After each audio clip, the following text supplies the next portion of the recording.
Voilà, voilà, j'arrive, y a pas de feu. Une minute.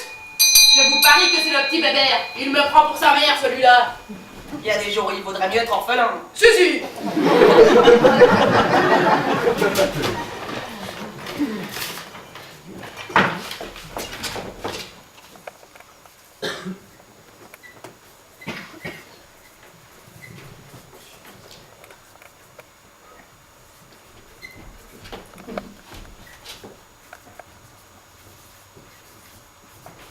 C'était le vieux Martino. Il prétend qu'il a une attaque de goutte. Comme si j'ai que ça à faire, m'occuper des vieux. Et Marcel qui a mal aux gencives. Est-ce qu'on a mal aux gencives quand on a une jambe en moins? Naturellement, le petit Paul en a profité pour me réclamer de l'eau de Cologne. Il ne supporte plus l'odeur de la sole. Et t'es mal élevé ce gamin-là. Quand on a une mère qui tient à la Violette de Tourcoing, ça fiche de mauvaises habitudes. Quelle idée aussi d'appeler une parfumerie à la Violette de Tourcoing. Parce qu'elle était de là-bas. Heureusement qu'elle n'était pas de Master. Moi, après la guerre. Vive la France! C'est Demaï qui remède. Silence, Demaï! Vous disiez quoi, ma petite Sudie? Je dis toujours après la guerre. Si ça se trouve, elle finira jamais. Mais elle va s'arrêter. Les nouvelles ne sont pas mauvaises d'ailleurs. Le gouvernement qui dit ça.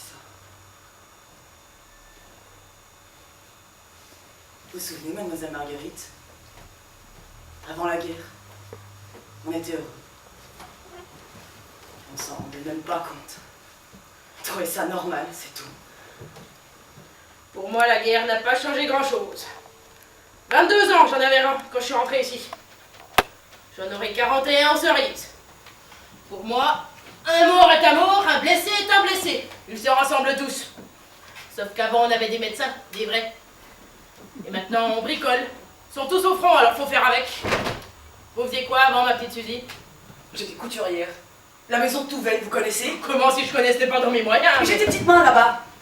Mon père était chaudronnier. Et il ne voulait pas que j'aille à l'usine. Ni moi, ni ma sœur. Elle a épousé un bistrotier. Ça marche bien leur affaire. Et moi je suis entrée dans la couture. La haute, la vraie.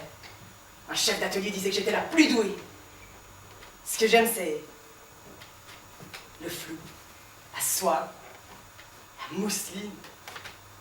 Je suis la reine du drapé. Vous voulez que je vous montre? Non, merci, c'est rien très fou. Vous prenez votre drap comme ceci, entre le pouce et l'index, et hop, vous laissez tomber. Et les plis se font tout seuls, il reste plus qu'à épingler. Les derniers temps, c'est moi qu'on envoyait pour les essayages. J'adorais ça.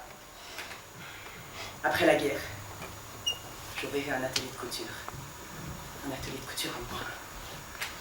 Vous serez ma première cliente. Ouais, ça c'est une bonne idée, vous serez ma première cliente et... Vous tenez réellement à faire faillite.